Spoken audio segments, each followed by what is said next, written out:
আচ্ছা, ভালো দিনগুলো এত তাড়াতাড়ি কেন কেটে যায়? দেখো দেখতে, দেখতে কিরকম একটা সপ্তাহ পুজোর দিন মনে হচ্ছে কেটে যাচ্ছে। এই একটা সপ্তাহের জন্য আমরা কবের থেকে অপেক্ষা করি। কিন্তু কেন জানি না দিনগুলো যেন হাওয়ার মতন চলে যায়। যাই হোক, শুভ সপ্তমীর দিন ছিল এটা। আর আমরা আবারও বেরিয়ে পড়েছি সাউথের দিকে ঠাকুর দেখতে। তোমাদের বলেছিলাম সাউথ কিন্তু একদিনে কভার করা পসিবল নয়। তাই আমরা আবারও সাউথের দিকে চলে এসেছি, কারণ আর কোথাও সেরকম যাওয়ার ইচ্ছে ছিল না। সাউথের দিকে অনেক ভালো ভালো প্যান্ডেল হয়। প্রত্যেক বছর এই আবহাওয়া দপ্তর আমাদের কেন যে ভয় পাওয়ায় আমি বুঝি না।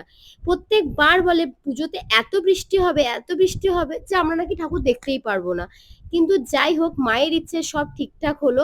বৃষ্টি হয়নি তো কি হয়েছে, যা গরম দিয়েছে তাতে আমরা কিন্তু পুরো কুপোকাত হয়ে গেছি। এর থেকে একটু ঠান্ডা ঠান্ডা ওয়েদারটা থাকলে বেশ ভালোই হতো। বৃষ্টি না হোক, কিন্তু একটু ঠান্ডা ওয়েদার থাকলে ভালোই হতো। তো চলো এই প্যান্ডেলটা তোমাদের সাথে শেয়ার করি। এটা হচ্ছে হরিদেবপুর ৪১ পল্লীর ঠাকুর। অসাধারণ একটা ইউনিক থিম করেছে, তোমরা দেখতেই পাচ্ছ। জানো তো, এই প্যান্ডেলটা দেখার সময় আমার একটাই কথা মনে হচ্ছিল, যে আমাদের জীবনটাও এমন যন্ত্র জীবনে পরিণত হচ্ছে। তোমাদের কি তেমনটাই মনে হচ্ছে?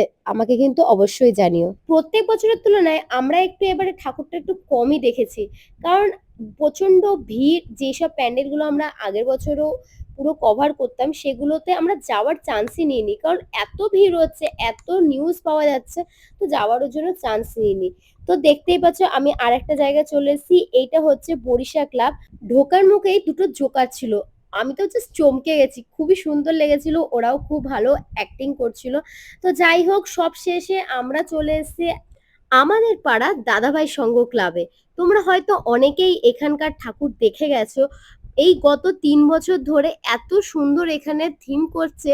আর যেহেতু এটা কার্নিভালেও যায়, তাই আমাদের কিন্তু খুব ভালোই লাগে। আর সব শেষেই আমরা ঠাকুরটা দেখি, কারণ এখানেও প্রচন্ড ভিড় হয়, তাই আমরা সব শেষেই দেখার চেষ্টা করি। তোমাদের কেমন লেগেছে দাদাভাই সঙ্গের ঠাকুর আমাকে অবশ্যই জানিও।